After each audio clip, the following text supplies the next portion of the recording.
And this is the fashion which thou shalt make it of. The length of the ark shall be 300 cubits, the breadth of it 50 cubits, and the height of it 30 cubits.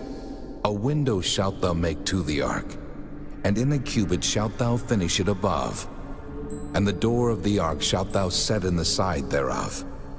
With lower, second, and third stories shalt thou make it.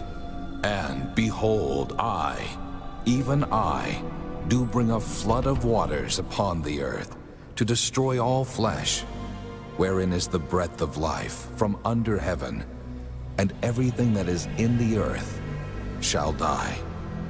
But with thee will I establish my covenant, and thou shalt come into the ark, thou and thy sons, and thy wife, and thy sons' wives with thee.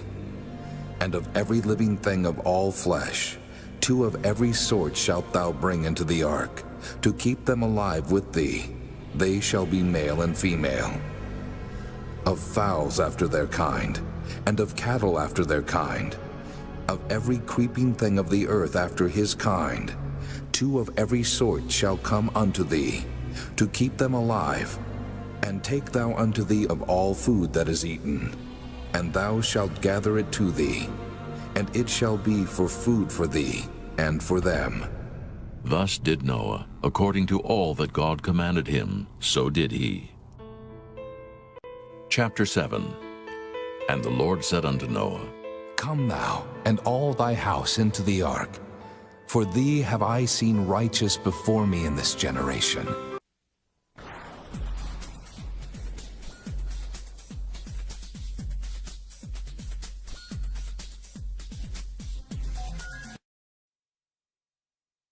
Noah's search, probing satellite imagery for lost ark. Moviegoers were recently treated to Noah, an epic story of bravery and sacrifice from the Old Testament, a saga in which the titular character takes on the divine mission to build an ark to save creation from an apocalyptic deluge. Outside the big screen, speculation has swirled for decades that the leftovers of Noah's Ark hugged the heights of Mount Ararat in eastern Turkey at a spot known as the Ararat Anomaly. In true detective jargon, call it an anomaly of interest. Satellite imagery and analysis may make it possible to resolve the mystery. Portia Taylor, a professor of paralegal studies in the School of Professional and Continuing Studies at the University of Richmond, has led the search into the Mount Ararat anomaly. Taylor's quest began long ago, he said. The cognitive genesis of my journey began in 1973, some 41 years ago, in my junior year as a cadet at West Point, he told Space.com. Back then, Taylor came across credible rumors, ricocheting off the walls of the academy that a CIA spy satellite had accidentally imaged what appeared to be the bow of a ship sticking up out of the ice cap on Mount Ararat, Taylor said. A couple of decades later, Taylor launched his own satellite declassification initiative investigating the Mount Ararat anomaly imagery. Drawing on his 21 years of armchair sleuthing, Taylor has given unclassified presentations at the Pentagon and the U.S. Naval Surface Warfare Center. Along the way, he declared victory in convincing the Defense Intelligence Agency in 1995 to declassify 5 1949 U.S. Air Force aerial photos of Mount Ararat. Additionally, thanks to Taylor's invitations, a number of experts over the years have performed analyses of the satellite imagery, which thankfully tempered my zeal as an amateur, Taylor said. So in this day and age, why continue the journey? The wealth of information provided by Digital Globe's satellite imagery keeps Taylor going, he said. My ultimate goal has always been that my acquisition over the years of progressively higher and higher resolution satellite imagery from Digital Globe of the anomaly might definitively change the anomaly into a known entity, either something geological or perhaps something of biblical proportions, Taylor said. Digital Globe's new and powerful WorldView 3 spacecraft is slated for launch from California's Vandenberg Air Force Base in summer 2014. Among its customer-provided attributes, the satellite will yield 31 cm, 12 inches, panchromatic resolution, making it the highest resolution commercial satellite in the world. Digital Globe's constellation of satellites would be the envy of Indiana Jones, Taylor told Space.com. I'm grateful and humbled that Digital Globe has flown numerous gratis missions for me over Mount Ararat over the past decade, especially the Quickbird satellite mission of February 2003 that captured the boat-like form of the Anomaly at 15,000 feet, without excessive amounts of snow and ice cover.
Noah's search, probing satellite imagery for lost ark.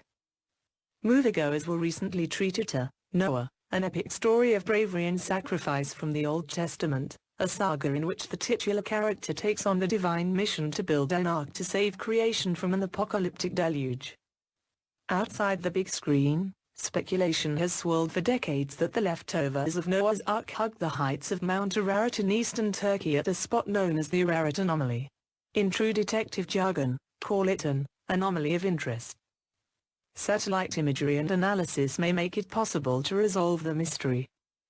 Portia Taylor, a professor of paralegal studies in the School of Professional and Continuing Studies at the University of Richmond, has led the search into the Mount Ararat anomaly.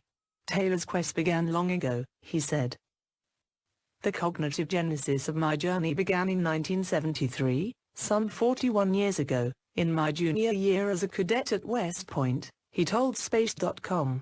Back then, Taylor came across credible rumors, ricocheting off the walls of the academy that a CIA spy satellite had accidentally imaged what appeared to be the bow of a ship sticking up out of the ice cap on Mount Ararat, Taylor said. A couple of decades later, Taylor launched his own satellite declassification initiative investigating the Mount Ararat anomaly imagery. Drawing on his 21 years of armchair sleuthing, Taylor has given unclassified presentations at the Pentagon and the U.S. Naval Surface Warfare Center. Along the way, he declared victory in convincing the Defense Intelligence Agency in 1995 to declassify 5 1949 U.S. Air Force aerial photos of Mount Ararat. Additionally, thanks to Taylor's invitations, a number of experts over the years have performed analyses of the satellite imagery, which thankfully tempered my zeal as an amateur, Taylor said. So in this day and age, why continue the journey? The wealth of information provided by Digital Globe's satellite imagery keeps Taylor going, he said. My ultimate goal has always been that my acquisition over the years of progressively higher and higher resolution satellite imagery from Digital Globe of the anomaly might definitively change the anomaly into a known entity, either something geological or perhaps something of biblical proportions, Taylor said. Digital Globe's new and powerful Worldview 3 spacecraft is slated for launch from California's Vandenberg Air Force Base in summer 2014. Among its customer-provided attributes, the satellite will yield 31 cm, 12 inches, panchromatic resolution, making it the highest resolution commercial satellite in the world. Digital Globe's constellation of satellites would be the envy of Indiana Jones, Taylor told Space.com. I'm grateful and humbled that Digital Globe has flown numerous gratis missions for me over Mount Ararat over the past decade, especially the QuickBird satellite mission of February 2003 that captured the boat-like form of the anomaly at 15,000 feet, without excessive amounts of snow and ice cover.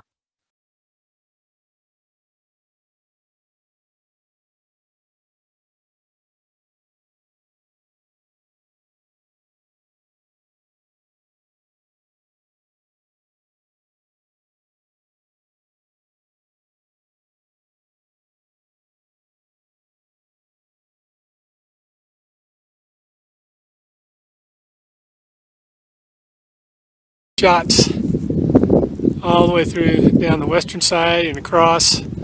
That top point up there is the eastern side where I've stood many times at the edge of Chakmok on the eastern plateau. And I mean, this is really crazy crevasse in the center of this gorge. Straight out ahead, somewhere on that where the snow, the crevasses kind of hit the edge, is where they were hoping we'd see something, but I've looked through binoculars and I don't see anything. Very impressive glacier here. Intimidating.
Keep on.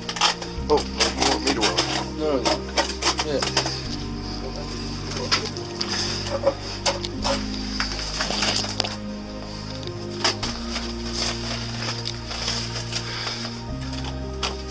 I'm recording.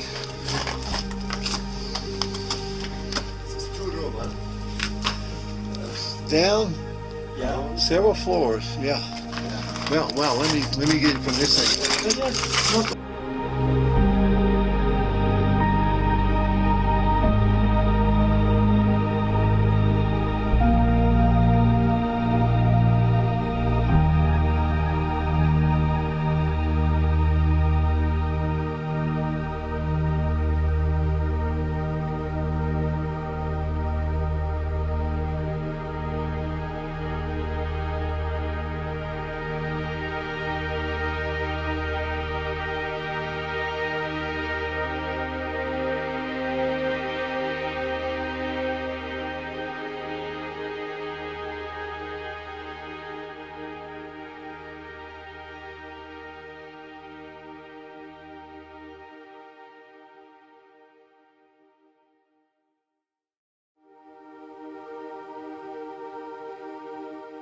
Just a little bit here.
Warj Amirkhanian, co-founder and president of Ararat 717.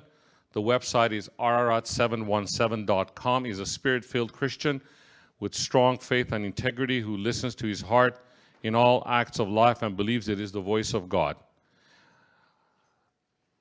And the mission of Ararat 717 is to educate the public about the significance of Noah's Ark as it relates to the global flood and the creation as described in the Bible, the historic truth of the earth, where it came from, where it is going to be, where it is going by raising awareness about the existence of Noah's Ark and its true resting location on Mount Ararat. Through Ark preservation campaigns, collection and publication of international historical documents about the Ark, public presentations, seminars, and scholarly teachings. Varjan holds a Bachelor of Arts in Physics and Math from Houghton College and a Bachelor of Science degree in Industrial Engineering from ITT. He has published numerous technical papers and holds over 20 US and foreign patents. Actually, he was sharing with me this afternoon.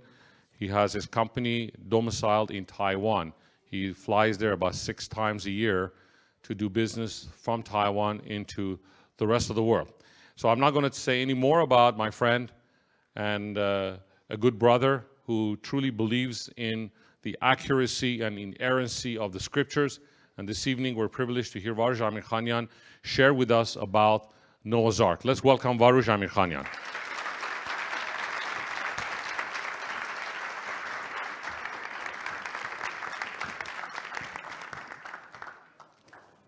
Thank you, ladies and gentlemen.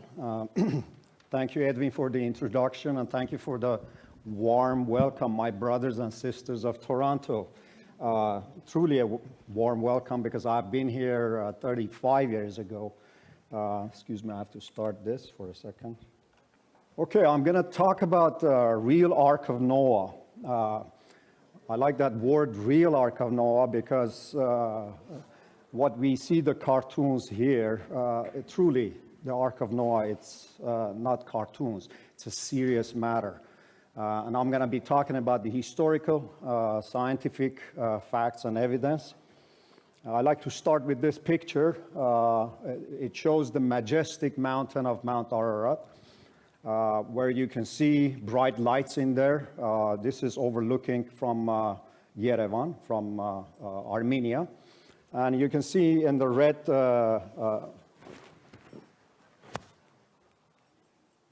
is Khor Virab, is a church right on the border overlooking Mount Ararat. And you can see also very bright lights on the mountain.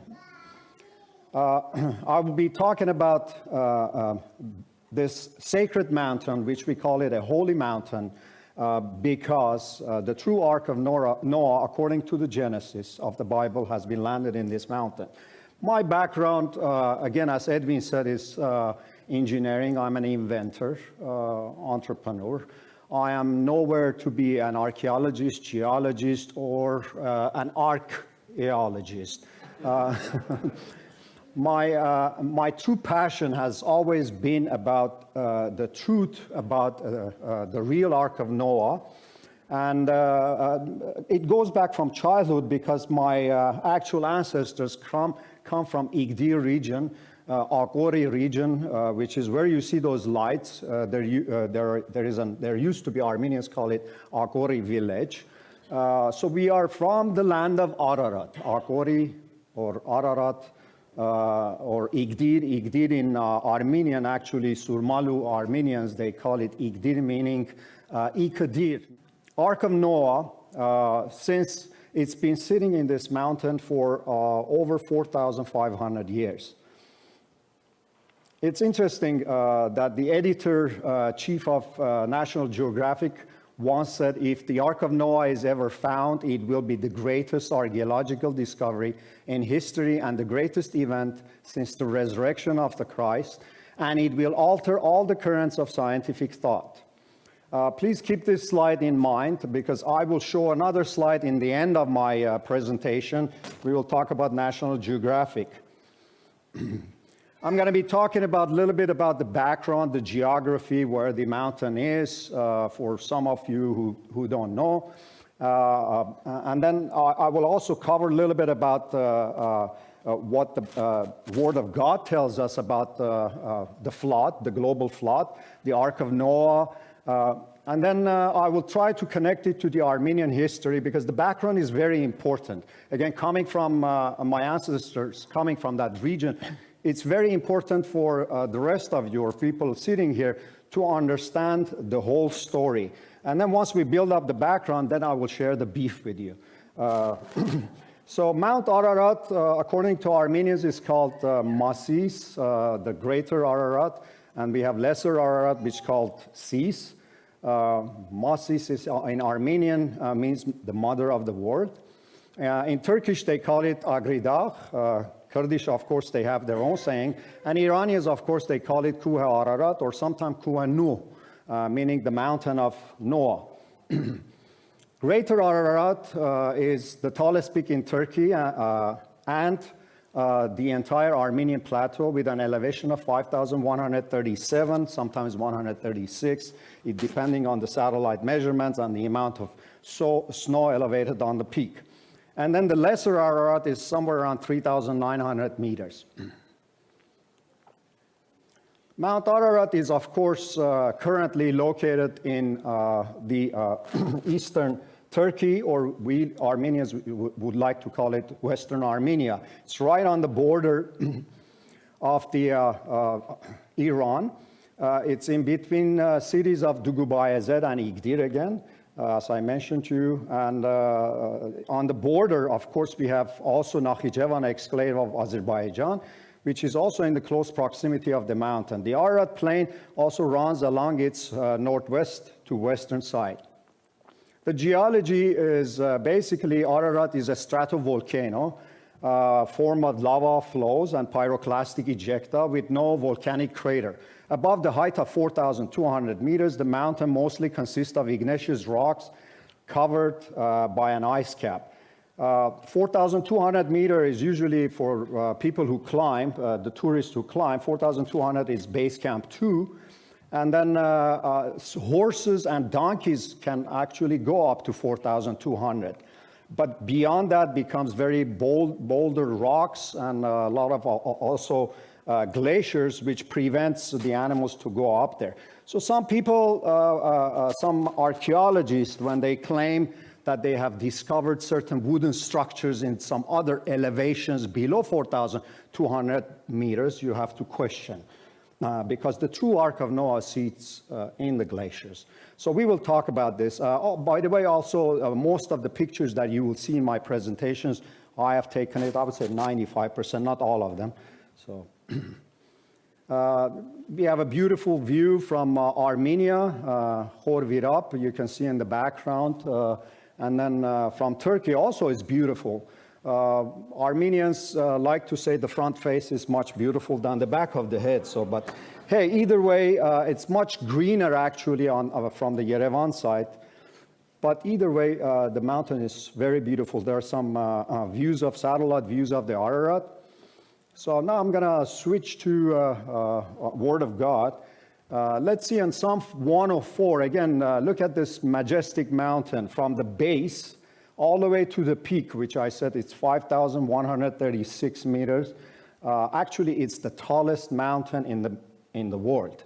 From the base to the peak, as far as the elevation gain, is the tallest mountain in the world. The Bible says in Psalm 104, it says, "You who laid the foundations of the earth so that it should not be moved forever, you covered it with a deep as with a garment. The water stood above the mountains." It's interesting. Psalm 104, it's going to reflect the same thing that it said in the Genesis, that the waters, it was a global flood and covered the mountains all the way above the tallest mountain of the world. Let's look at the Word of God in Genesis 6:15 and 16.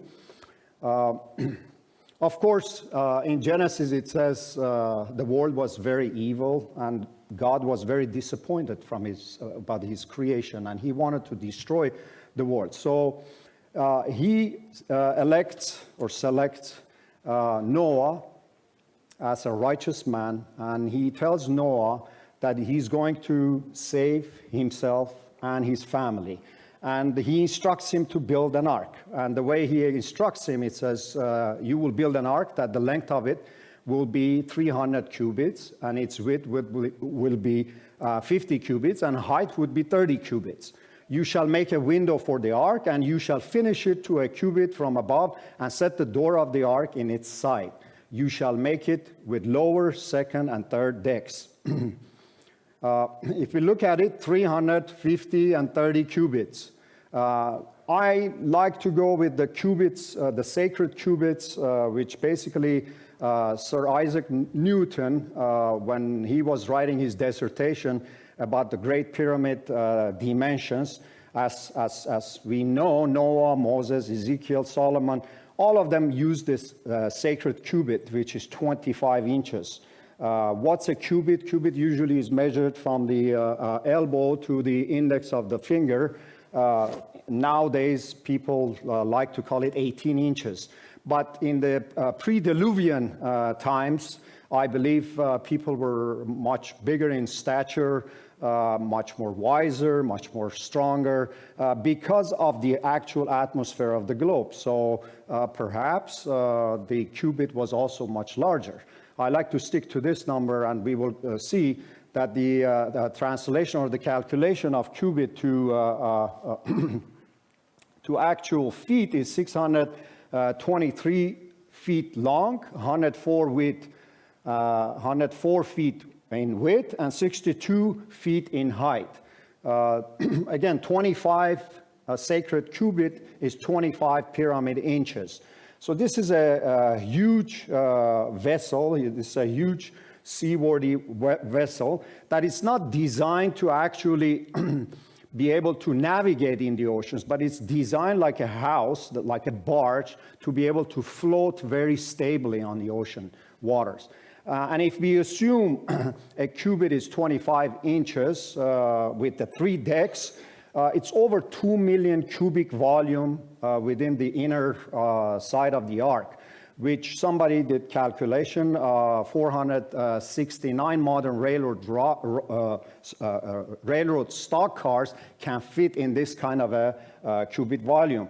And typically, about 40,000 animal size of a ship can fit in 167 railroad cars. So again, it's a huge vessel. It has 3 stories of lower deck, second deck, and upper deck, and there is also a common corridor for the 3 decks, which create the ventilation from the below all the way to the top. As we know in Genesis, God also instructed to build a vent hole 1 cubit above the top of the ark.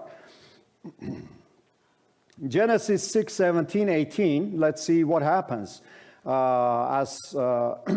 It says, so I am about to cover the earth with a flood. He's telling to Noah, and he's saying that everything on earth will die, but I will confirm my covenant with you, meaning Noah, because he chose Noah as the righteous person who is going to save himself and his family and the animals from the global flood.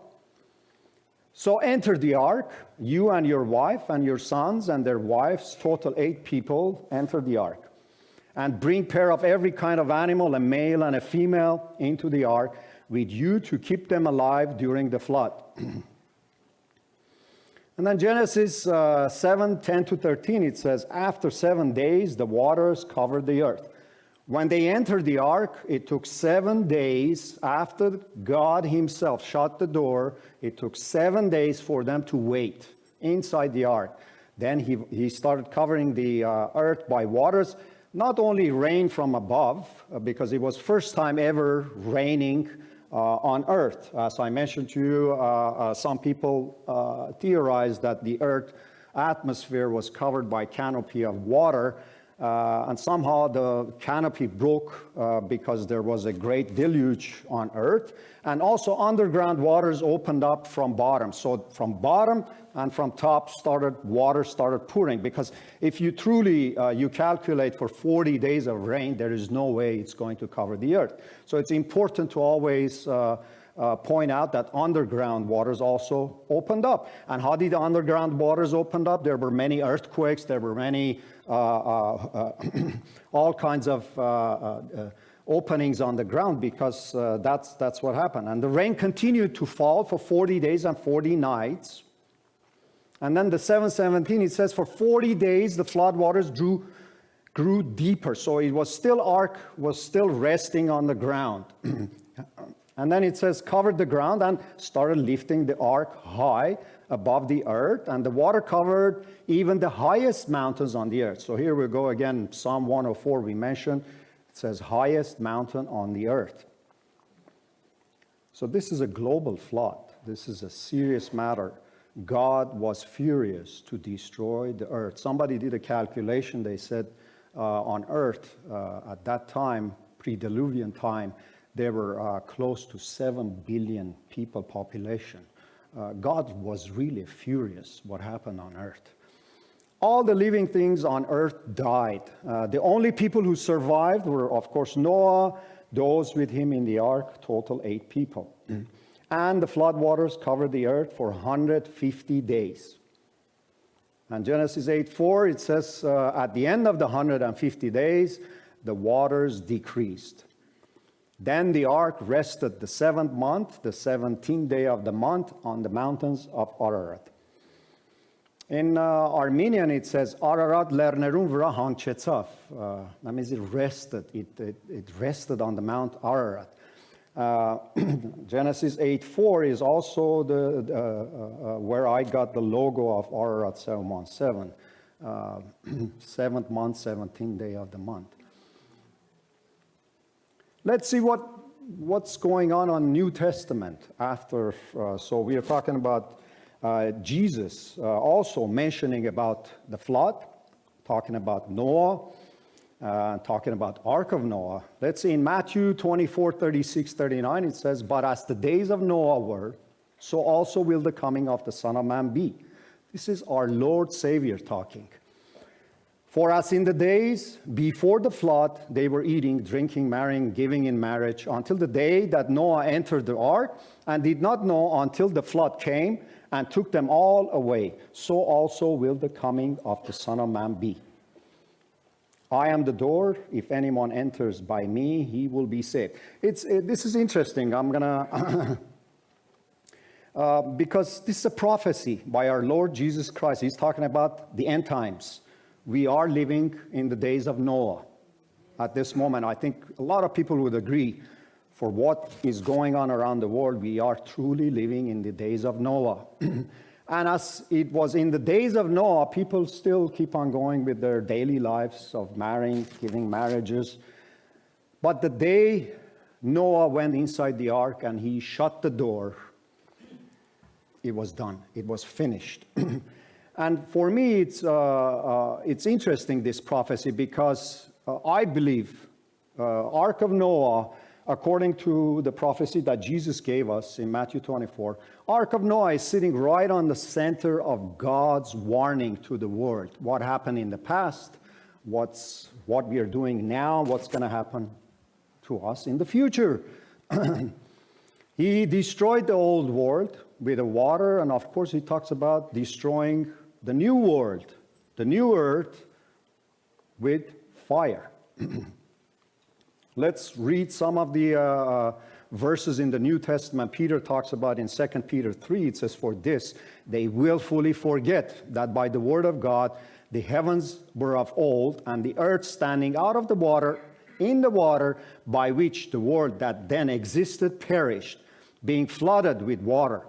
But the heavens and the earth, which are now preserved by the same word, are reserved for fire until the day of judgment and perdition of ungodly man.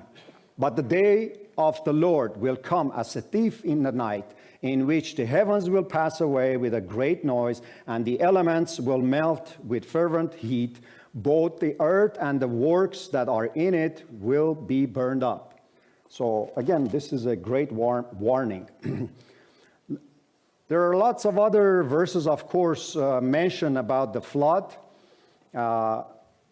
in the New Testament. Let's read a few of them. In Hebrews 11:7, it says, "By faith Noah, being divinely warned of things not yet seen, moved with godly fear, prepared an ark for the saving of his household, by which he condemned the world and became heir of the righteousness, which is according to faith." So because he had faith, his righteousness comes because of having faith. And faith is a free gift given from our Lord Jesus Christ. He saved him and his family. Can you imagine? 7 billion people perished in the old times. And the same thing is coming in the future here. We also read, "For this they willfully forget that by the word of God the heavens were of old, and the earth standing out of the water, and in the water, by which the world that then existed perished, being flooded with the water." So when was the flood? Dr. John Osgood kind of calculates it very nicely. It says the Temple of Solomon, according to the Bible, it was built 967 BC. And we can see also in Kings 6:1 that there was a time span of 480 years from when Israelites left Egypt until when Solomon built the temple. So he calculates all of this, and then he also mentions that Shem was already, he was 100 years old, 2 years after the flood, and he was one of the sons of Noah, and he was living still, he was alive when Abraham was around.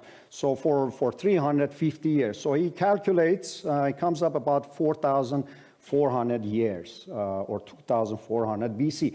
Now we will see, I will go to this date from the Armenian chronology, and you will see how close it comes to that.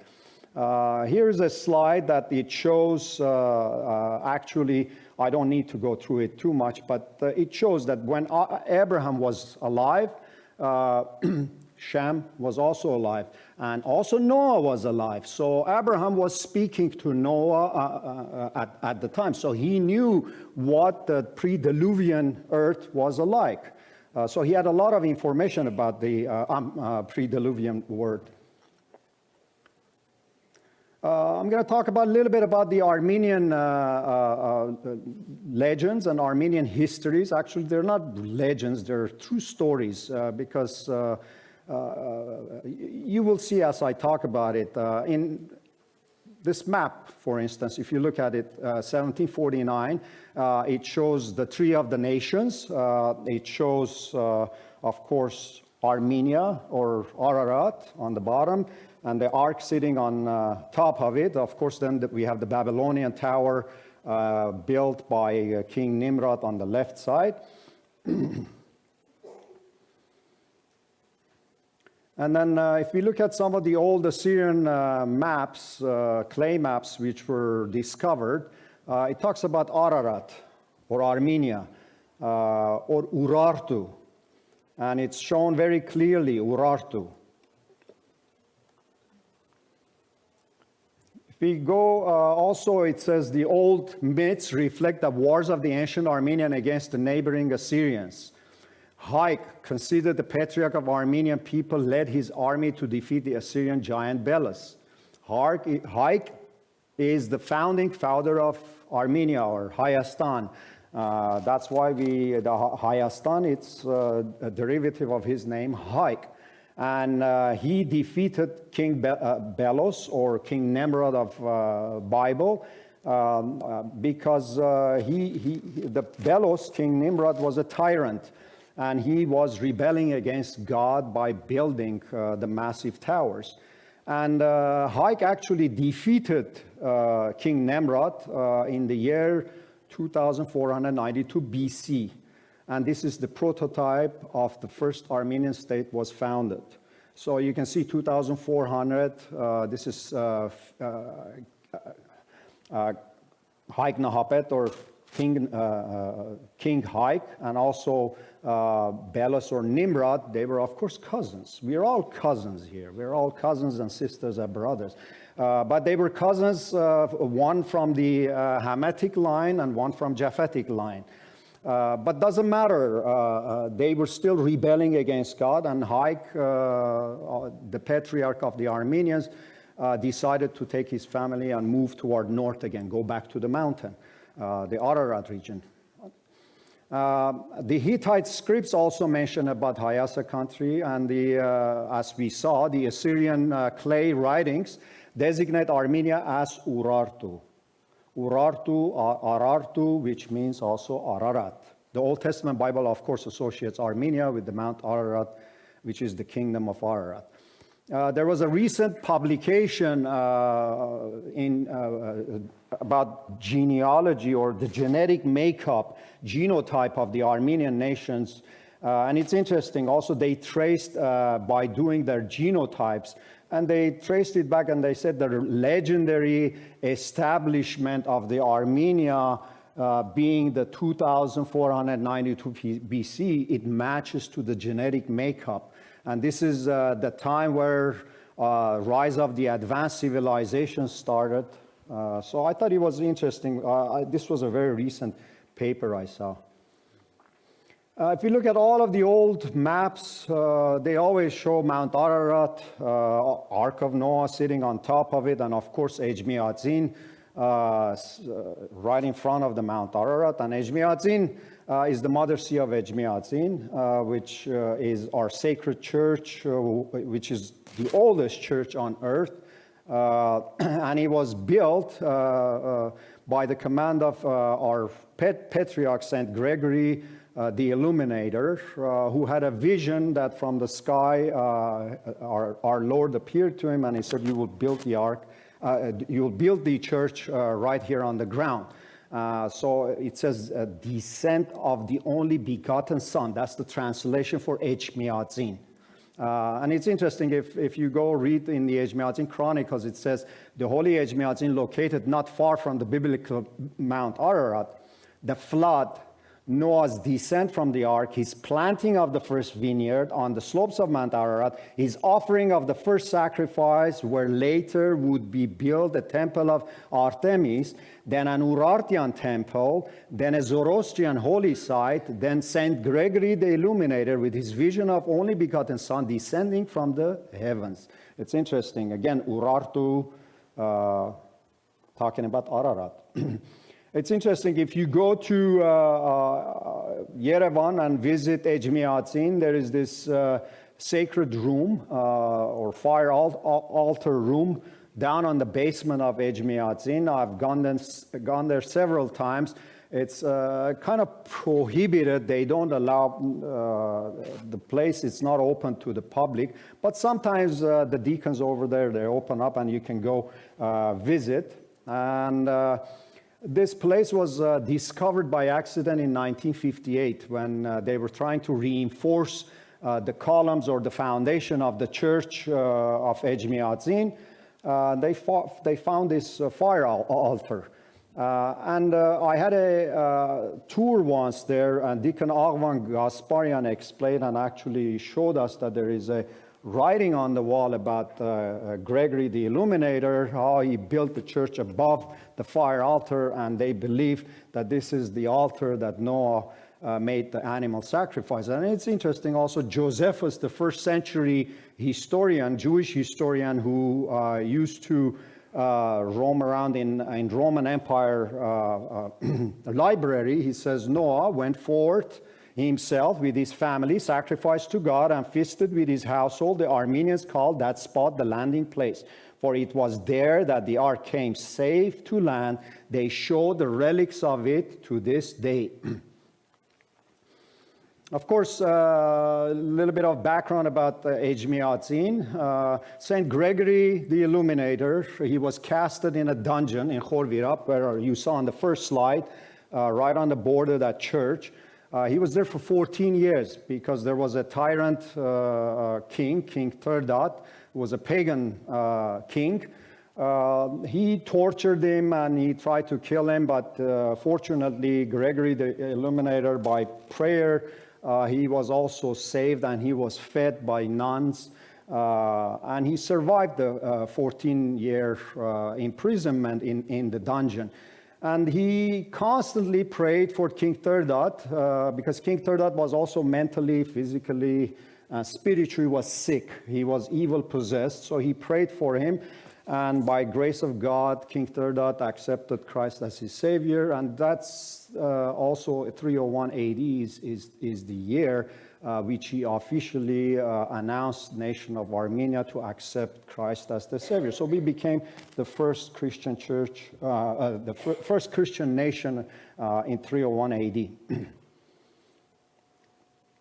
If you look at some pictures here, it shows King Turdot in the middle. It shows Gregory the Illuminator to his right-hand side. And then we have Mesrop Mashtots, which is another saint of ours, standing here with the alphabet in his hand. And then on the background, it points to the mountain. That's the Mount Ararat. And the letter A of the Armenian is pointing into the mountain top. I think it's interesting because letter A depicts God's love. Actually, it's himself. Letter A is God. It talks about it in Word of God. And also, if you go to any Armenian church, you will see on top of the altar always there's letter A in there. And somebody said, hey, letter A also looks like a hand drill. It's like somebody is drilling in there, pointing to something. Also, I just threw this picture in here. Also, this is one of our patriarchs also, General Vartan Zoravar, who battled against the Persians, Zoroastrian nation. They wanted to still enforce the religion to the Armenians, but they persevered with their faith on Christ. Even though they were defeated, but they were able to preserve their faith. And it's interesting, behind his hand, you can see the battle flag, again, Mount Ararat, Noah's Ark on top of it. There are also relics preserved in Ejmiadzin. We have this relic, as you can see in the middle. This is a wooden relic, which the legend says first time ever brought by Saint Jacob Mazbenetsi. And he was actually in 318. He tried to climb Mount Ararat 3 times. He was an older age. He was unsuccessful. One day he was sitting tired, and then an angel appeared and gave this wood relic to him. And he said, please go tell to Ejmiadzin, to the mother church, there should not be any climbs, there should not be any searches for the Noah's Ark. So anyway, this wooden relic is now preserved in the Ejmiadzin, and it's interesting. Whatever this story is, whether you want to call it legend, true or false or whatever, there must have been a significance that the Armenians still to this day they keep that relic preserved in a very nice golden frame, and it's sitting in the museum of the Ejmiadzin.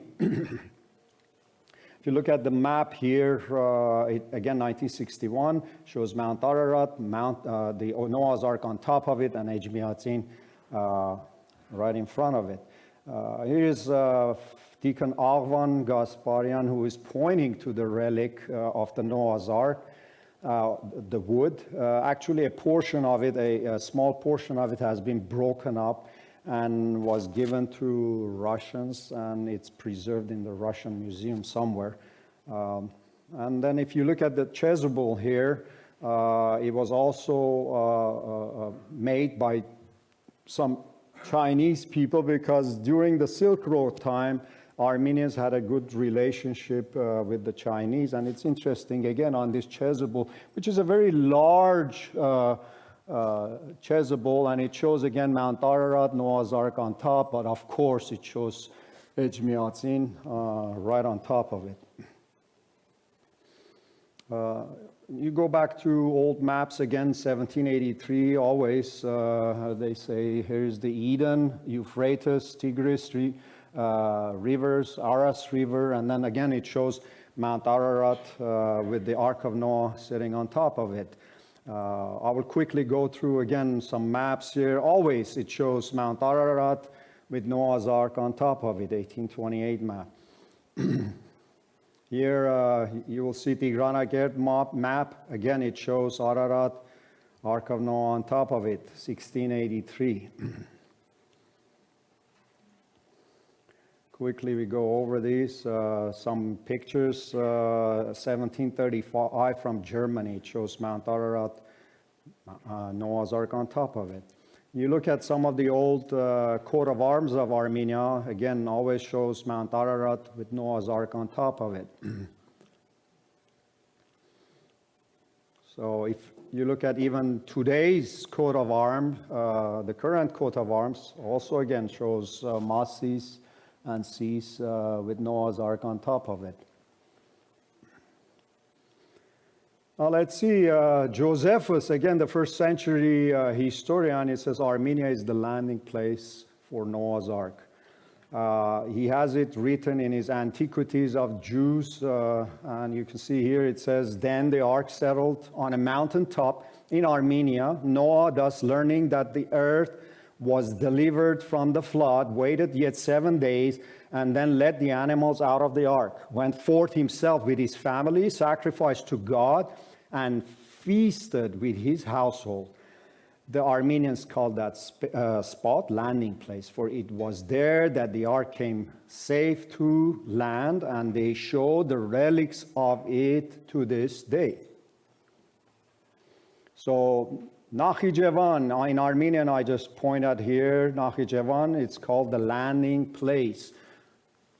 Our Nakhtinere Ijan Var, that means our older ancestors came down in Armenian. If you go to the Museum of Armenia, Yerevan, there's this beautiful painting by Ayvazovsky. It shows the descent of the Noah and his animals. So let's quickly go over some of the terminology. I just put it in here. Some people claim Yerevan means Erevuma. I can see it. Ejmiadzin, we talked about it. Nakhichevan, of course, the landing place. Massis, we talked about, mother of the world. And then Ahora, Agori means planting of the vine.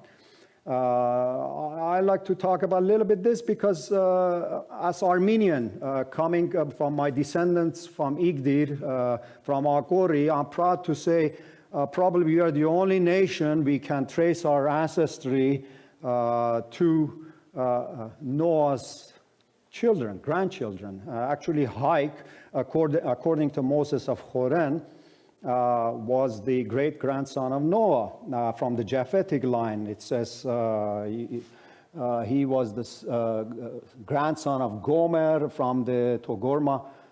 And you can see it says Haik's genealogy, it is Japhet, Gomer, Tiras, Torgom, and then his descendants are Armeniac, Aramais, Asya, Geram, Harma, Aram, Ara Geretzik, and Haik was also the founder of Haikazuni dynasty.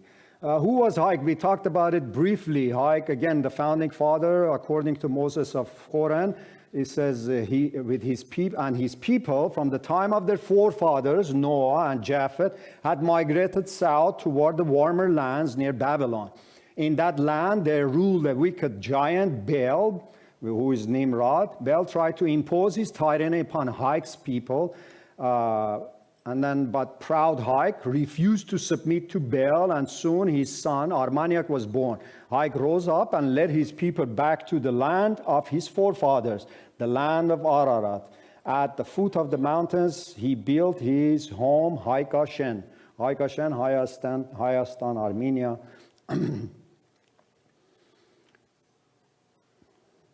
And of course, the great battle, again, in this picture is depicted Mount Ararat with an Ark of Noah on top of it, and Haik, the great son of Noah, who according to Moses of Horan defeated the Babylonian king Baal, King Nimrod of the Bible, in 2492 BC and established his nation in the Ararat region. So that date, again, is very important. I think we can always point to this date. This is the calendar of the Armenian nation. And it's a few hundred years after the flood, because these are great-grandchildren of Noah. Okay, let's go away from the Armenians and let's look at some other historians who talk about it. Berosos from Babylonia in 275 BC, it says, grounded in Armenia. Some parts still remains in the mountains of Gordians in Armenia. So he talks about, again, Ararat. And then Nicholas Damascus in 30 BC talks about Armenia after the flood, where Ark of Noah rested. And also we talked about Josephus, the same thing. And then Eutychius, an Egyptian Arab patriarch, also talks about the ark rested on the mountains of Ararat. So now I gave you some background, and now we want to jump in the rest of the time to the actual historical and scientific facts and evidence for the real Ark of Noah. I will talk about few eyewitness accounts, but let me give you a little bit of a background and history before I jump into the eyewitness accounts. So, as I explained to you, the mountain, because was holy for the Armenian church, was protected from all the intruders for centuries. And there was, finally, there was a Western scientist by the name of Dr. Frederick Perot. He was a professor of natural philosophy in the year 1829. He got the permission of Ejmiadzin to climb Mount Ararat, and Ejmiadzin gave him Khachatur Abovian. And they climbed 3 times, and then he was doing the survey of the mountain, and he even mentions in his book, Journey to Ararat, that when they were climbing, they stayed in this Agori region. There was a church called St. James Monastery, or St. Jacob Vank in Armenian. And in the monastery, he writes in the book that there were many relics and there were many books of Noah's Ark preserved. But unfortunately, after this incident, there was an earthquake in 1840, and the earthquake was a gaseous explosion of the mountain and basically killed more than 2,000 people in the Agori village and destroyed the monastery as well. So from that date on, 1840 earthquake and the Mount Ararat, we believe, has been open to all the Westerners for climbing Mount Ararat. And you can see, reading the history, you can see there's a lot of expeditions have been done past 150 years, 160 years. So, but I'm gonna only point out and talk about these 4 past eyewitness accounts. First of them is Haji Yeram. Haji Yeram, an Armenian teenager, with his father. They took 3 scientists into Noah's Ark in 1856. He was actually a shepherd boy in the mountain. And the scientists did not want the Bible proven, and therefore ordered Haji and his father, on the threat of death, to keep quiet about the ark. Yeram eventually moved to Armenia and told the story to Seventh-day Adventist pastor Harold William in 1920 when he was 82 years of old. There is also this important one. These are the actual eyewitness, and they went inside the ark. These 4 incidents that I talk about. It's after 1840 earthquake. There's this John Joseph Nouri of Babylon. Visited Mount Ararat in 1887, and after hearing that it was the landing place of Noah, on his 3rd climbing attempt, he reached the summit of Mount Ararat on April 25th, 1887. There he found Noah's Ark buried by rocks and ice. And it's interesting, he came to United States, and there was a World Fair going on, and he had a plan to eventually bring the Noah's Ark to the World Fair. And there was a long article published in Chicago Tribune, July 10th, 1892, talks about this John Joseph Nouri and his eyewitness account. Very detailed accounts given in the newspaper. I have all of these eyewitness accounts in my website as well. You're welcome to go visit there. There's more detail given over there. I'm just trying to go as fast as possible. George Hakopian is one of the major ones, which is, he was a child, and he visited the Ark during a warm year. They call it a warm year because the glaciers receded back, so the Ark was visible. Again, Armenians knew, and he climbed with his uncle, who was also a bishop or a priest in Van. So they climbed together. Once he climbed it with his uncle, and the second time he climbed it by himself at a little bit older age. He was child then. He was 8 years old, but then later on at the age of, I believe, 14, if I'm not mistaken, second time he climbed. And it's interesting, the observation that they wrote, and I will tell you who came up with this observation, because they interviewed this person when he was an older age in the United States. It says, the ark was angled outside. Ark was resting on a very long ledge. Ark covered with green moss. No opening on the side. So from the starboard side, there was no opening. It was a very precipitous ledge, and there was a large hole on top of it. Actually, George Hakopian climbed over the shoulder of his uncle. His uncle kind of built a little bit with the rocks so he could stand above it, and then he could raise his knees over the roof. And the niece actually accessed and looked inside, and he could see some room divisions. And it was kind of dark, but he was very afraid. But they said it was like a house. It was like a big house on the mountain. And then later on, this George Hakopian, unfortunately, during the 1915 genocide, he becomes an orphan. He loses all of his family from city of Van. And the Russians take him to an orphanage in Russia, and then somehow he ends up in the United States. He was living in Boston, Massachusetts area, and then there was this American archaeologist who was very interested to hear about his eyewitness account. And they interviewed him. They even gave him lie tests. And every time he passed, and he was very descriptive. He even told, how big it was, what side they approached. So he drew these cartoon photos that you can see here, according to the description of George Hakopian. And it's interesting also, it says, I think this is very important because it talks about from which direction they approach to the ark. It says Hakopian was in this year 1908, and it could have been 1905, 10-year-old, when his uncle took him up Ararat past Ahora Gorge, passing the grave of Saint Hakob, On the way, as the mountain grew more precipitous, his uncle carried him on his shoulders until they came to something that looked like a great ship, located on a rock ledge over a cliff and partially covered by snow. There's this Russian map that shows the actual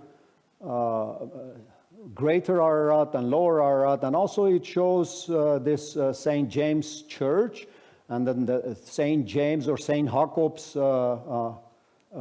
grave. So they actually came from the Ahora Gorge site. Ahora Gorge site, actually, what is Ahora Gorge? Ahora Gorge is actually, it's a big gorge or big carving of the mountain, which happened in 1840, after 1840 earthquake. A major face of the Ararat kind of came down, and you will see it in the pictures as I show it. And then also the Russians in 1916 and 1917, there was a Russian pilot who was kind of flying around the mountain, and he saw a big house on 17,000 feet. From his airplane, he came down, he reported to Tsar Nicholas II. Tsar actually, he organized a expedition team of 100 soldiers. They climbed the mountain, they did a survey of the Ark, and then they came down. Unfortunately, the revolution happened, Bolsheviks, they say they destroyed everything, they killed it. But the Russians know everything. I think they keep everything in there. But it's interesting, this Alexander Kur later on supposedly interviewed a relative of these soldiers of 1917 expedition and published this in Russian in 1945. In March of 1946, he sent details about pilots stationed in 1916 near Ararat to Ark researcher Earl Cummings. This Earl Cummings is an important Ark researcher in America, and you will see more things coming out in my later on my slides. So this is the Ahora Gorge I was talking about. This is kind of a Google Earth image of it, but you will see a real picture later on. It was carved after the 1840 gaseous explosion and earthquake, which again, more than 2,000 people perished in the Agori. Agori village, by the way, I found out in 2014 through Facebook. One of my second cousins actually found me through Facebook because he was building our family tree. And then so we kept contact, communications, emails, and so on. And then later on, I told him I need more information about this St. James Church. I have gone several times to Yerevan. I have tried to do all kinds of research about St. James Church, but nobody talks about it. There's very limited information if you do a Google search about it. And I said, can you find some maps? So it was interesting. He went and dug in, and he found some maps, old Russian maps, that they actually point where the St. James Church was in Agori village. And then later on, he found out that some of our relatives, my great-grandmother and their uncle, were christened, baptized in that church. And that church is at 2,100 meter elevation. That's almost 7,000 feet elevation. So that church existed, and according to Frederick Parrott, where he wrote his book, A Journey to Ararat, I mentioned to you that when they stayed with Khachaturabovian in that church during their expeditions, they saw many books and relics of Noah's Ark. So these are all eyewitness accounts that has been recorded. So history, eyewitness accounts, history, besides any kind of search, is very important. That's why I'm trying to emphasize and give you a lot of background on this, because we will come to the beef a little bit later on. You can also see on this map of Kur, Alexander Kur, which we talk about it. He also draws St. James Church, and it says it was destroyed by an earthquake in 1840. Many ancient books and relics of Noah's epoch were lost there.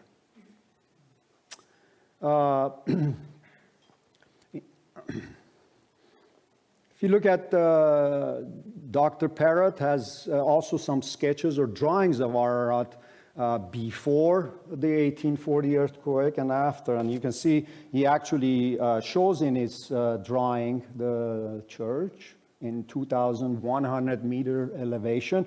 And this is the Agori village. This is the, again, his drawing. It shows the mountain before the earthquake with the monastery or the church sitting right there. And then this one comes afterwards, after the earthquake. You can see a big chunk of it, mountain came down. And this was drawn by a beach in 1845, so 5 years after the earthquake. And it shows the destruction of Agori village and the St. Jacob Monastery during the 1840 earthquake. And notice how the mountain was reshaped. So my journey starts in 2008 on this. I collected a lot of information and history, again, going back to my ancestry, my background. From childhood, I collected a lot of books about Ark of Noah, and I wanted to learn it firsthand, of course. And I said, okay, I'm going to go climb Mount Ararat. And 2008, I decided to go. I was the only American ended up. I had a lot of friends who were supposed to join me. But in the end, they chickened out. And I ended up climbing with my good friends from Yerevan and good friends from Moscow. And it was an interesting year, 2008. People, of course, before then climbed. But 2008 was interesting because when a few weeks before I was supposed to go, in August, July, and then we were supposed to climb in August, there was a hostage situation happening in Base Camp 2.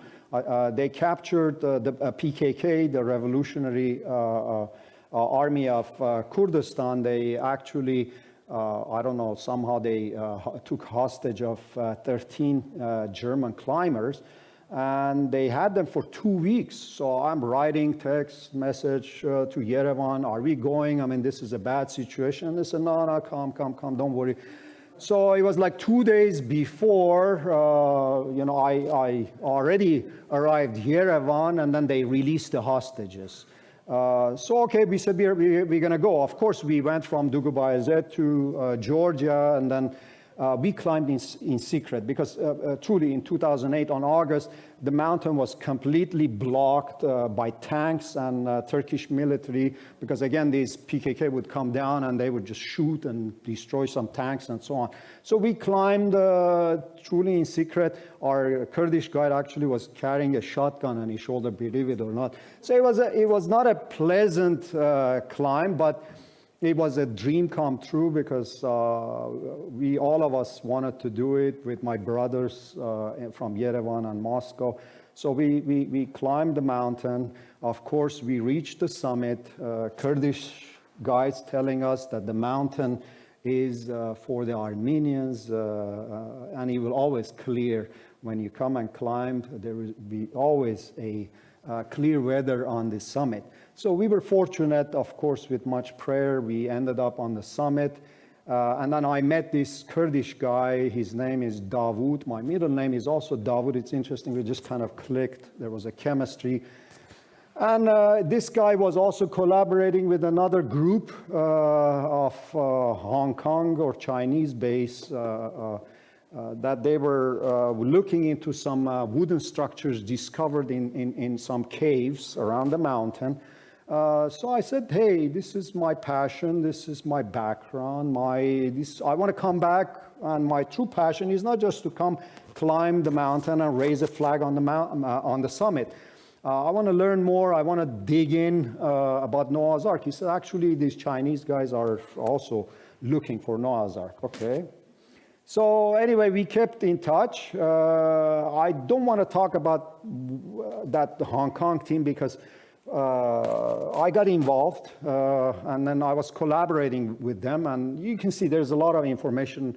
You go do a Google search, you will see a lot of information with this Chinese group.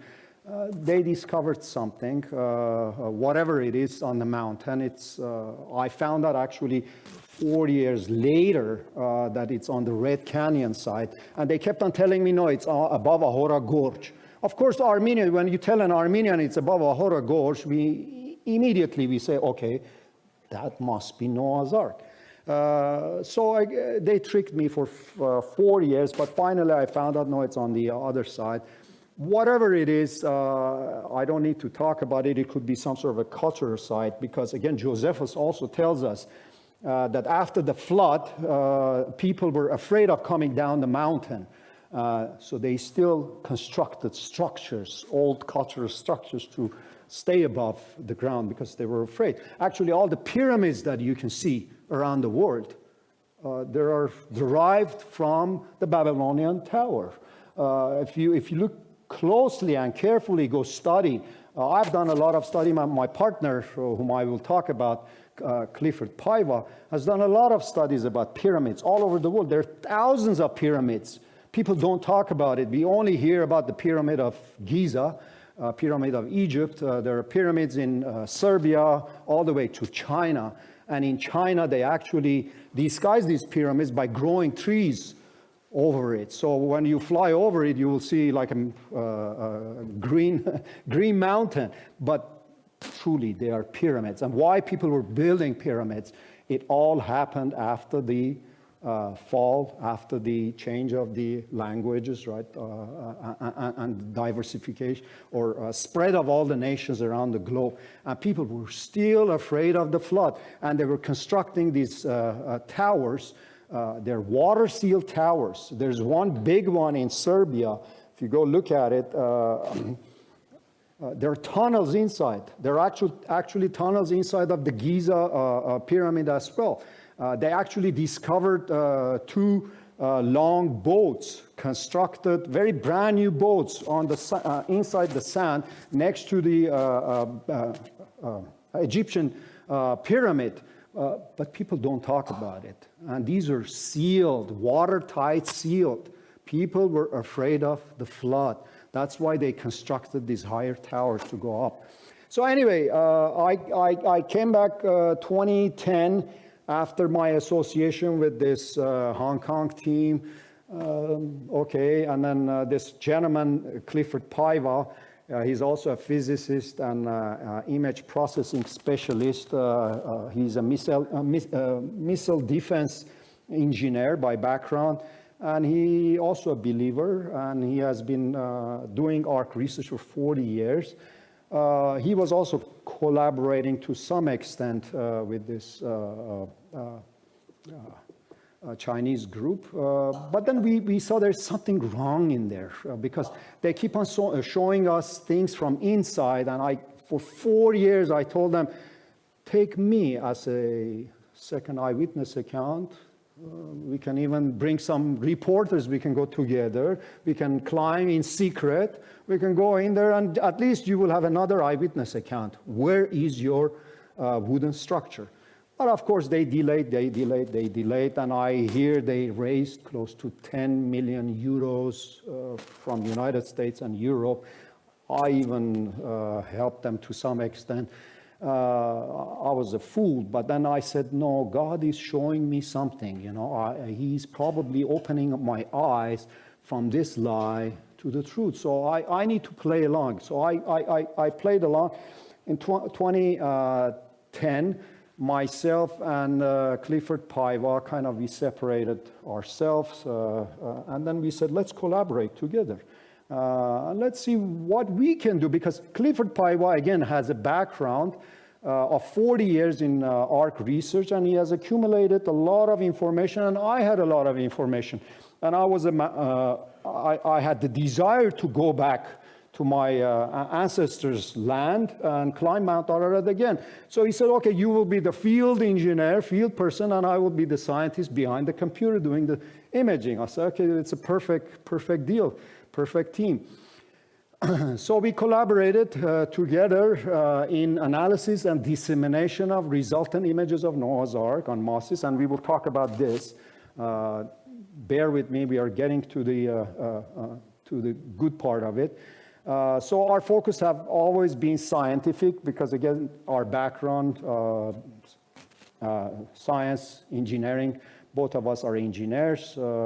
And as engineers, we always are very critical thinkers, and we look at objectively and subjectively, and we want to make sure the data is correct.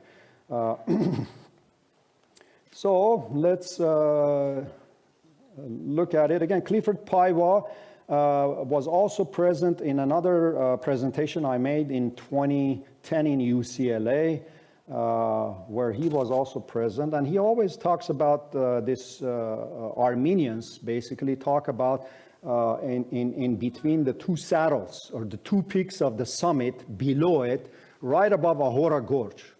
That's where the ark's supposed to be. So whoever says, I have discovered Noah's ark on the top of the summit or somewhere around the mountain, we have to question. And let's see why. So this is the two saddle. Again, this is the two peaks, and it's right below it, somewhere around here. So this is where we call it an ark zone. So our basis of search goes back to 1972 and 1989. There were two photographs taken. Anderson, 1972. This photograph was taken again above the Ahura Gorge in the Abich, we call it Abich 2 area. It's again right below the summit. And this photograph, it looks kind of fuzzy and grainy, but my partner, Clifford Paiva from BSM Research, has done a lot of image analysis, has cleaned up, and he can see that the actual signature of this photo matches very nicely with George Hakopian cartoon pictures. There's a hole on the bottom, there's a rounded corner, there are some decks showing up, two lower, medium, and an upper deck showing up. And there was another picture, as I mentioned, in 1989, taken by a Dr. Arsalan of a Turkish ark researcher, and he took this photo from the port side. Of course, again, it's a fuzzy picture, and he took this photograph for an American archaeologist. And there was, as you can see on the background, it also shows something in there. So we don't know where this picture was taken. But we said, okay, we're going to investigate. They say it was taken in Ararat mountain below or above the Ahura Gorge and below the saddle. So we were always curious, what's on the background over there? So again, Clifford Paiva did a lot of image analysis, cleanup. You can see some of the imagery comes out, and it shows a shape with some extension extending out of the ice. And this is actually how he correlates it with a round corner. I think these lights are probably kind of not, anyway. Anyway, it pretty much matches the actual hand drawing of Hakopian Lee photo of the ark when he observed, and he went from the starboard side and reached the rooftop of the ark with the vent hole, with the large hole on top of it. So what is that background thing? We were kind of curious, what is that background picture? Was that picture actually taken from Mount Ararat? So, okay, I said 2011, I will climb again. And this time I will climb not only the greater Ararat, I will also climb Sis.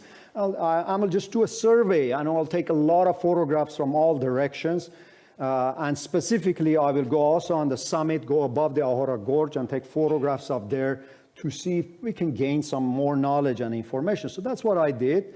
In 2011, again with my Yerevan friends, we went, climbed, and God helped us again, cleared up beautifully on the summit. You can see how clear it is. It was a gorgeous day.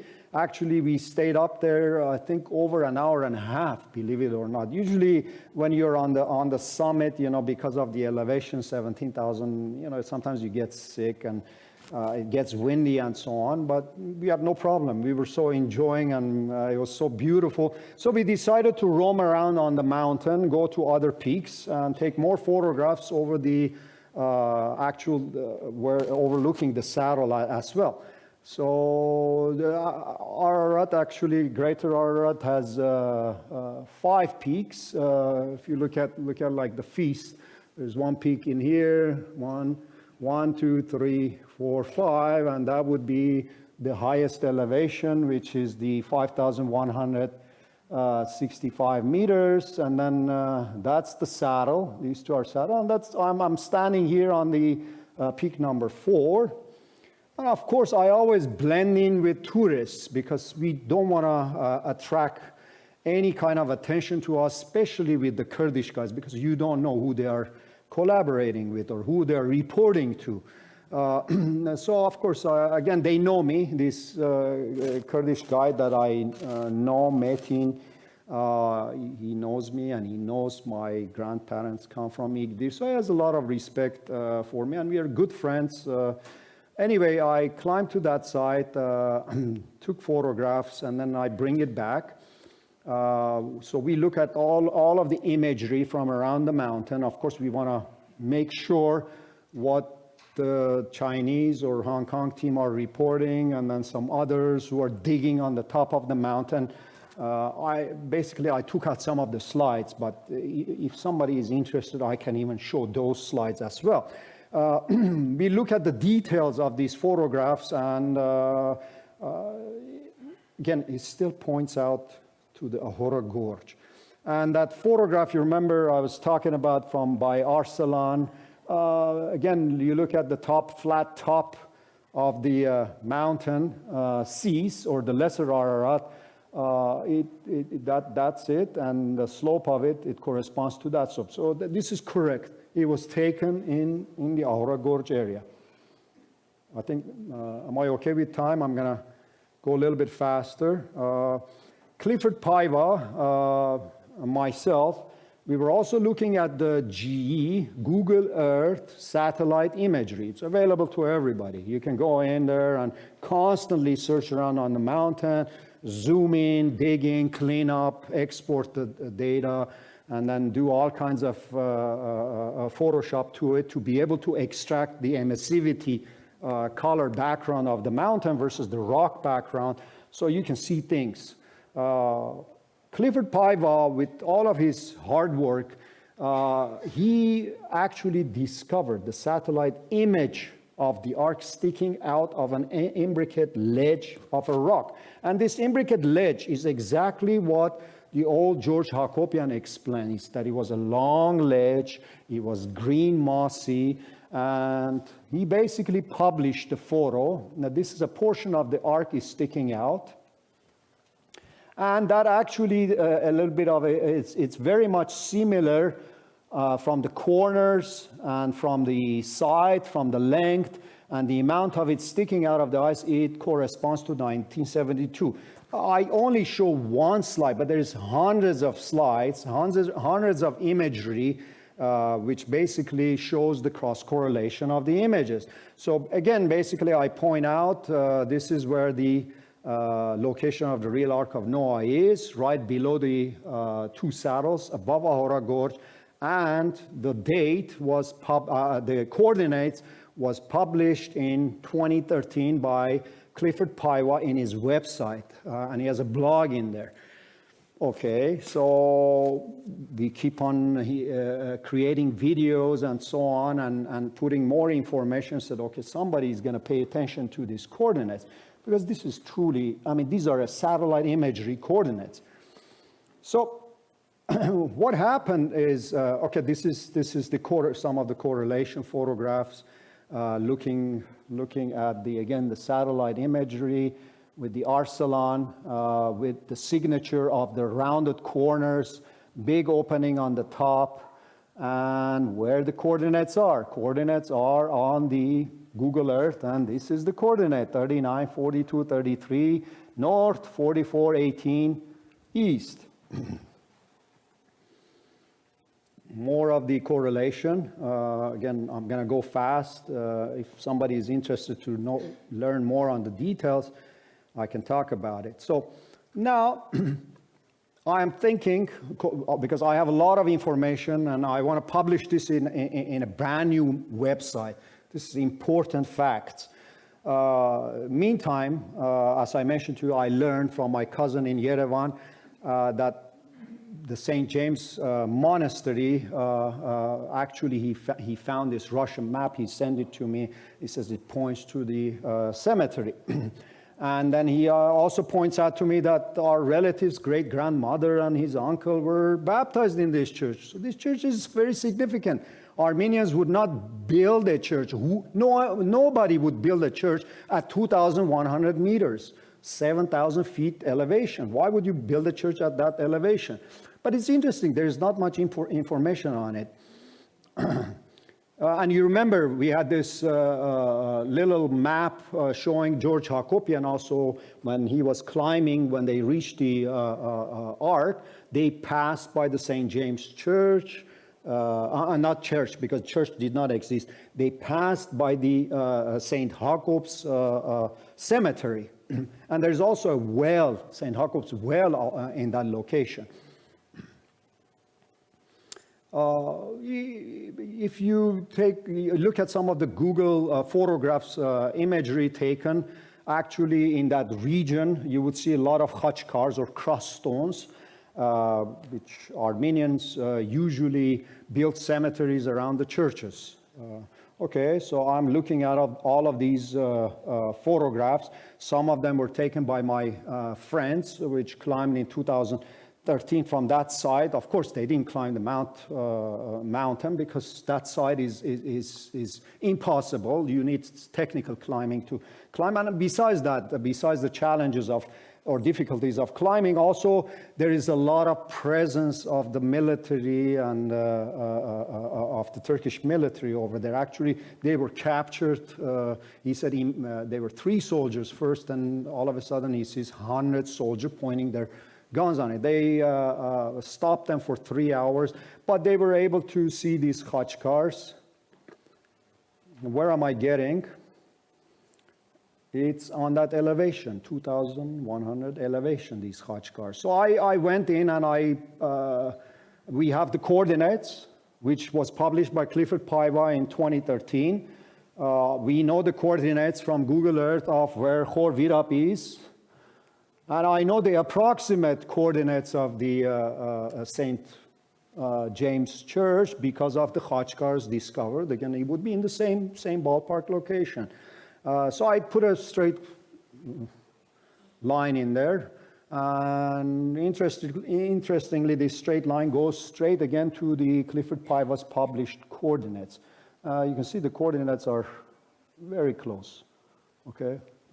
So then my friends, my brother Clifford says, Varus, you got to publish all of this, put the Armenian history, everything in a brand new website.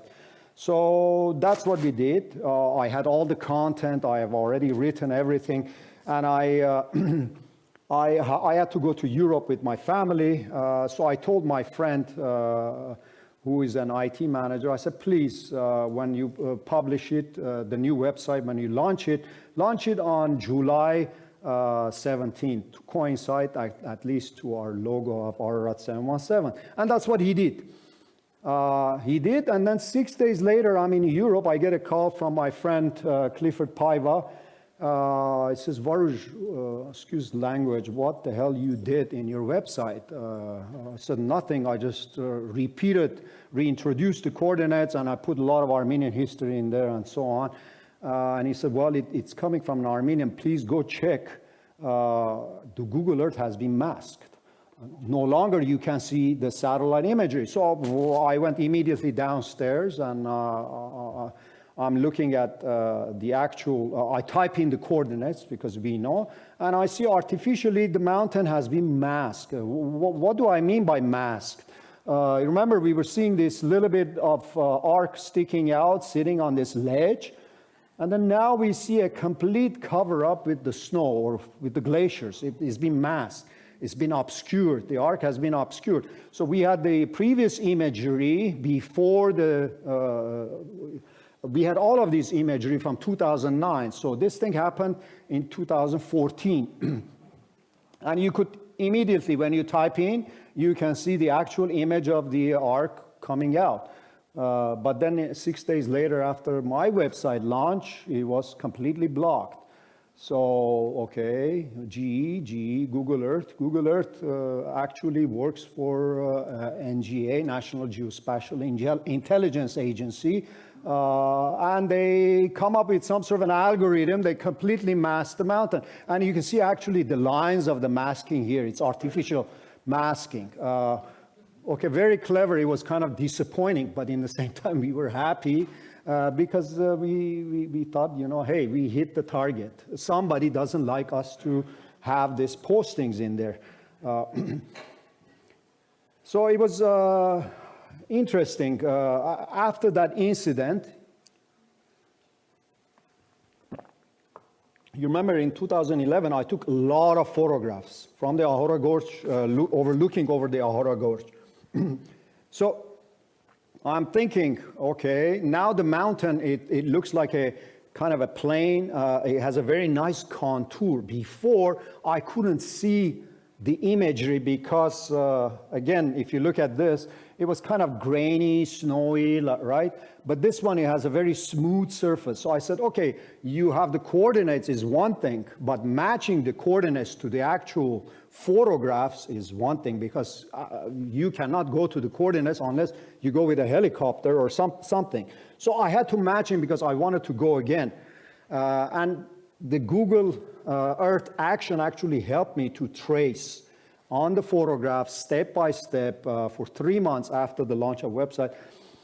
I look at all of the imagery, and finally I point out over the Ahora Gorge. I said, Cliff, I think we hit the arc zone, which corresponds to Google Earth. Please take a look at it. He looks at it and he comes back. He says, Varuj, it's interesting. I think you photographed Noah's Ark starboard side, which is sitting on an imbricate ledge, and we were expecting to be sitting on an imbricate ledge, which is this big ledge you can see on it, and then big portion of it sticking, and most of it is ice. Of course, this is a low resolution. This was a 3x optical zoom. But hey, Clifford Paiva always does a good job of image analysis, and he can bring out the imagery even when you're taking with a low resolution camera. And we were able to actually see a major portion of the starboard side of the ark sitting on an imbricate ledge. And this is, again, sitting right on the GE coordinates, this photo. So now we identified that this is the ark, which is angled out, and we can even see vent holes, and there was a big damage on the side. And Clifford and myself, we kept on publishing, we kept on putting in the website. He's doing his own blog. We share all of our data with everybody, because this is supposed to be open to the public. Everybody should know about it. I even did calculation of the ratios of the actual ledge with the arc height and the ledge, and 100% they matched. So, okay, we confirm that we have an object. We have a vessel in here, some sort of an object sitting in here. We even had a correlation with a 2013 photograph, which you can see it again here. It shows this object coming out and angle out ice.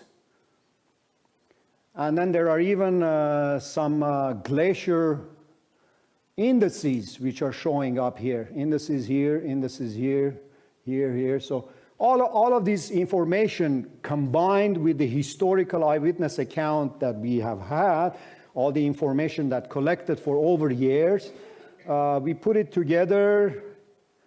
And we said, wow, okay, GE action, what we have now, we got to go back again. And I have to take higher resolution photographs. So 2015, that's what I did. Again, climbing with some friends from United States this time. I climbed. It was pretty heavy climb this time, because we had a lot of people and they were dragging us.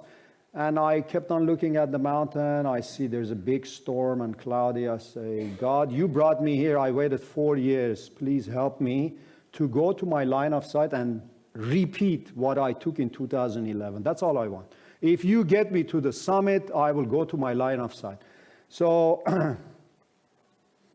went there. It was very foggy, cloudy, windy. So I tell my friend Metin, we were the first to climb and reach the summit, and we're waiting for the others because the others are going to come and raise their flags and so on. I said, Metin, I want to separate myself, go to the line of sight. I said, Barış, it's too dangerous. Today is too dangerous. Don't go. I said, okay, let's wait like 5 minutes. So we waited. I couldn't, because I prayed down there. I said, God, if you take me to the summit, I'm going. I don't care. You got to clear up the weather for me. I'm going to the summit, to the line of sight. So 5 minutes passed. I said, Metin, bye, I'm going. So I take up my axe and started moving. And his brother followed me. So I'm going toward the peak number 4. Again, this is the saddle, as you can see. And this is where everybody goes up, the highest peak, and they raise their flags over there. So I had to go to my line of sight to be able to, again, capture photos of the arc zone, which we call it above the Ahora Gorge.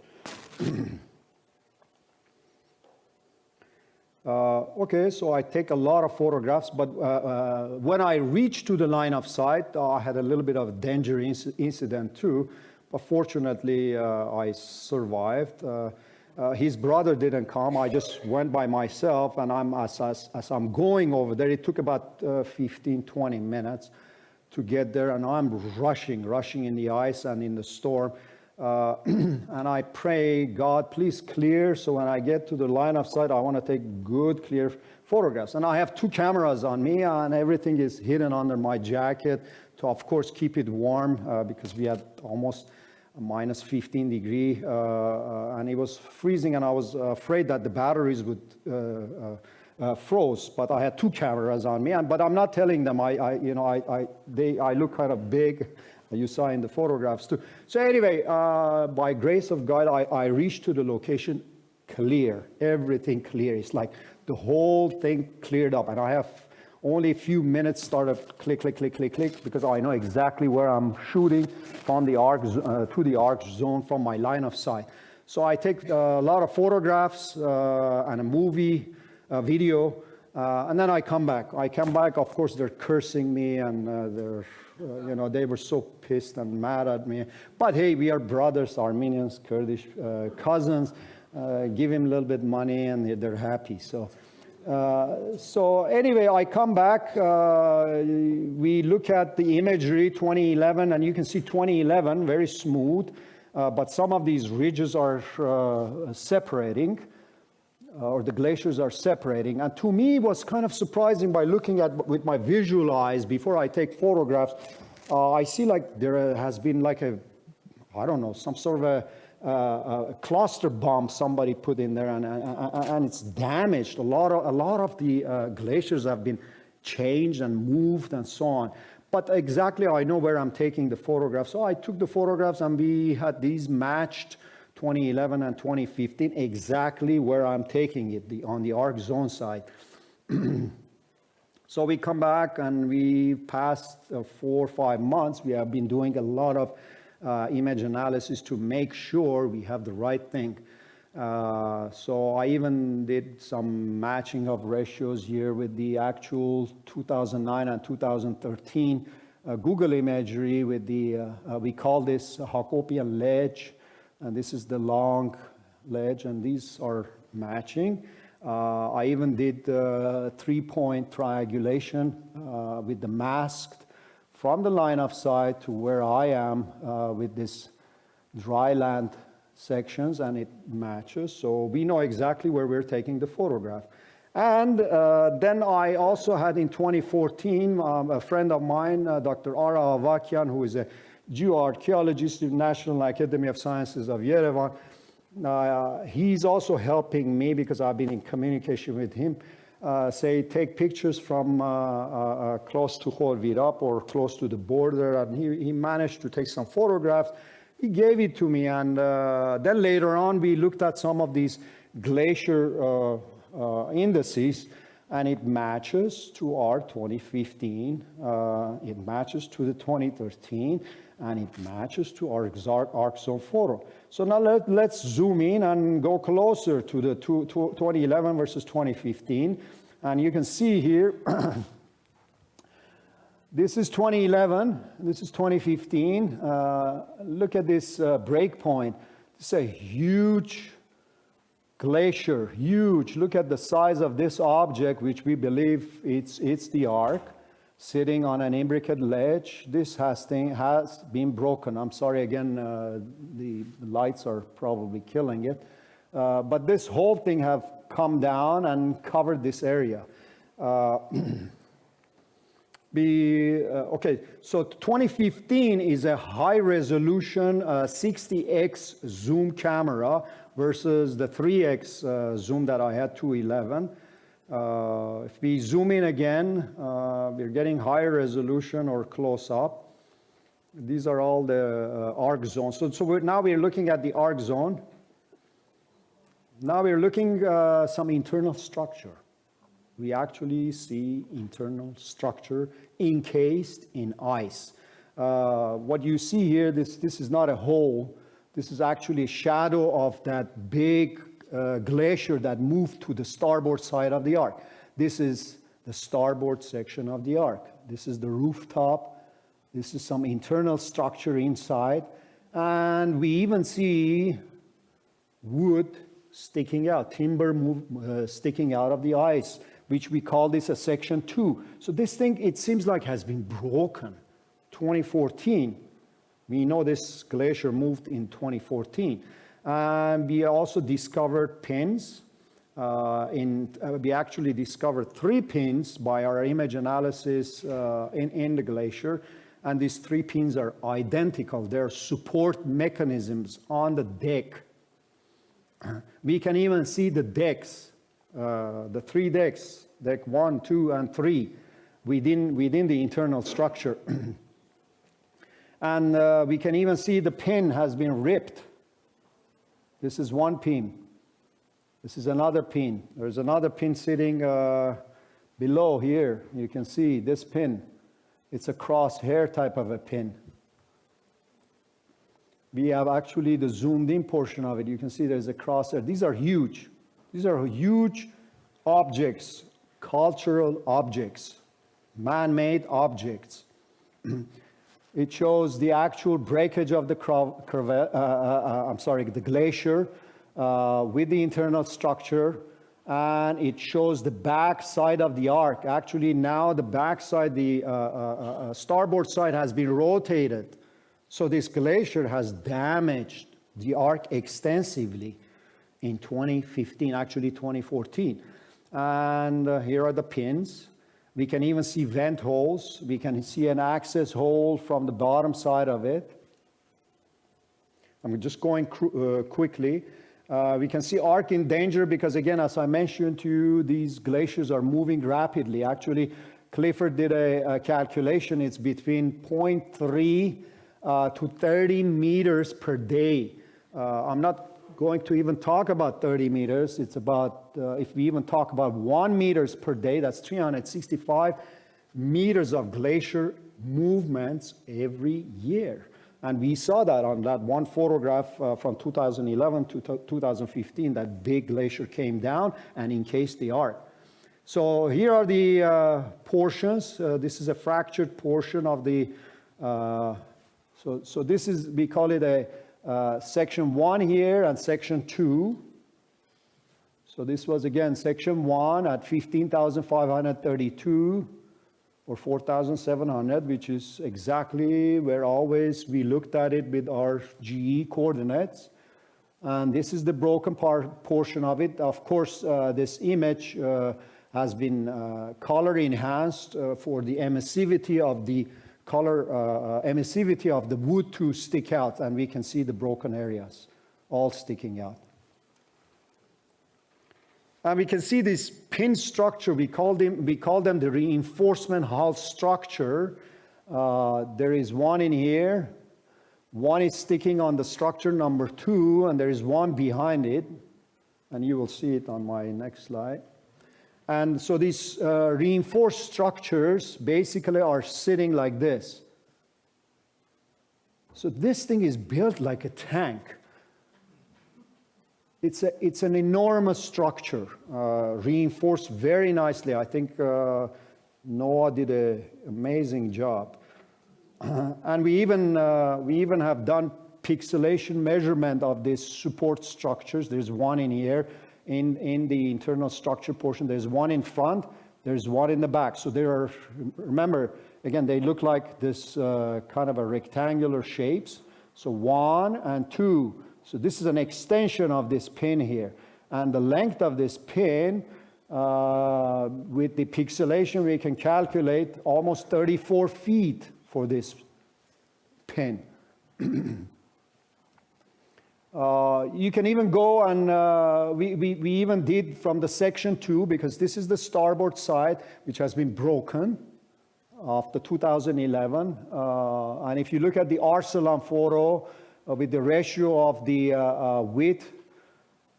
height versus the width, it comes up to about 0.6. This is the biblical measurement, right? 30 cubit by 50 cubit, which we talked about it. And then 0.66 is the Arsalan, which is close. Of course, we have a plus and minus 10 margin here of error. And then my photo of 2015, it shows 0.658, 0.66. So it's close. It's close. And here's the pixelation. We measured this pixelation, measured this pixelation, and we know the height of it. So we know the height of the width versus the height of the actual arc. So I'm almost done. Thanks for your patience. In summary, of course, there's a lot of other imagery which I can share with anybody later on. But in summary, I like to say that we have been able to identify the real coordinates, the exact coordinates of the arc, which I presented to you. Our work has always been scientific, and we go with 2 photographs of 1972, 1989, and then also my photographs of 2011 and 2015. And we did a lot of cross-correlation of these photos. We make sure these photographs are matching together. So rigorous characterization of the imagery shows high correlation. But also I need to warn that annual freezing and thawing inflicts new damage each year. So the closing of my presentation, I like to raise the urgency, and I'm hoping that somebody will hear, Holy Spirit will convict somebody's heart to hear, because this is an urgent situation. What we saw in 2011 and what we see in 2015 with the global warming, this is a real situation. This is really the ark has been damaged, and there is not much time left because it's sitting on Ahura Gorge, and it just needs a little bit of a kick. The whole thing will fall down on the bottom, and then nobody's gonna believe what happened on the top. But again, this is not my job. As I said, I am just a messenger here. I am just a humble servant. I want to remain a humble servant, and I'm hoping that this message will penetrate somebody's heart and ear. We are asking for collaboration to gear to reclamation and preservation of this fundamental archaeological global artifact, which is urgently requested. Ararat 717 and BSM research urge that a designated team consisting of scientific expeditionary personnel be assembled for physical access and detailed characterization of the ship, preferably no later than 2016, before it's too late. Of course, there are challenges. It's not only a climbing challenge, accessing the ship. The challenges are geopolitical, as Edwin mentioned in the beginning of the talk. Where the ark is located, who is guarding it, what kind of forces are behind it. You already saw GE action. This is my team behind it, Clifford Paiva, Varush Adamian, who does my IT work, I have already a team of mountaineers who are on standby, and I'd like to put a team together, coordinated with the Armenian government and hopefully with Turkish government together. Jointly, we can achieve this physical access of the Ark soon, again, for reclamation and restoration, preservation, because Ark is the heritage of the world, both scientific and culturally. I threw this last slide in here because it's my plea as a Christian, as a believer here. Please take a look at this message here. This was published by Violet Cummings. National Geography did 3 expeditions with balloons in 1958, 1968, and 1964. They got into the Ark with the balloons. They took a lot of artifacts from the Ark. They even found a mummified body in the Ark. They even threw termite inside the Ark and they burned big portion of it. Probably that's why we see the side damaged hole in 2011 and 2015. And then somehow they ship it in crates to the Smithsonian. And then this guy, David Duckworth, who was working in Smithsonian, he comes across these crates, locked, sealed. And then he starts questioning around. And then afterwards, 2 FBI agents approach him and say, this is not your business, just shut up, be quiet. Shame on National Geographic. These are evil forces. Whoever these powers that be are evil forces for hiding and trying to masking the truth. The Ark belongs to the world. It does not belong to me, to you, or anybody. It's God's will when He's going to open, and you can see what the evil forces are doing here. And this is my message here, my final message. Shame on National Geographic, shame on Google Earth, shame on NGA. I think as body of Christ, we have the responsibility to reveal the truth, talk about the truth, and stand for the truth. So that's my plea.